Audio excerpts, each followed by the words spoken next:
సింపుల్గా అయిపోయే టమాటా పప్పు చూద్దాం. బ్యాచిలర్స్కి చాలా ఉపయోగపడుతుంది. చాలా సులభమైన పద్ధతిలో. ఫస్ట్ టమాటా ముక్కలు, పచ్చిమిర్చి, కొత్తిమీర అన్నీ ఇందులోనే వేసేసుకోవాలి.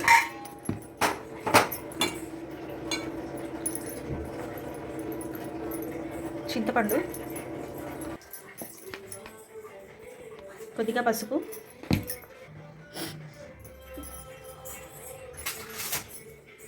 ఒకసారి కలుపుకోవాలి.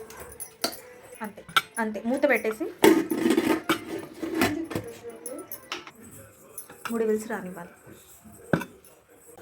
పప్పు ఉడికేలోపు మనం తాలింపు వేసేసుకుంటే ఇంకా తొందరగా అవుతుంది. బ్యాచిలర్స్కి ఇది చాలా ఉపయోగపడుతుందండి ఈ వీడియో. పోపు గింజలు వేసుకుందాము. ఇవి కొంచెం వేగాక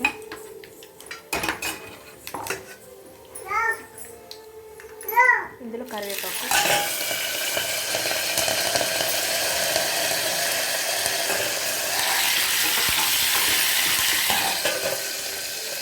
వేగాక నేను స్టవ్ ఆఫ్ చేసేస్తున్నాను. ఇది ఇలా పక్కకు పెట్టేసుకుంటాను. పప్పు ఉడికాక పప్పు రుద్దుకొని తాలింపు అందులో వేసేసుకుంటాను. అంతేనండి, పప్పు రెడీ అయిపోతుంది. కుక్కర్ చల్లారిపోయిందండి.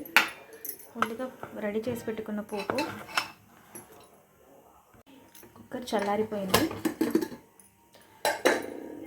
బాగా ఉడికిందండి.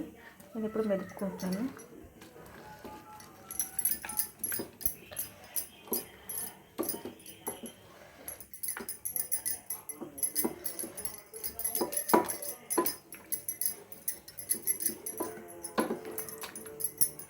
మెదుపుకున్నాక ఈ పోపుని తీసుకొచ్చి వేసుకోవాలి.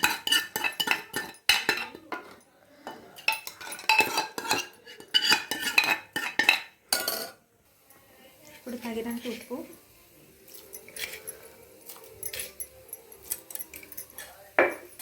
కొద్దిసేపు మరగనివ్వాలి.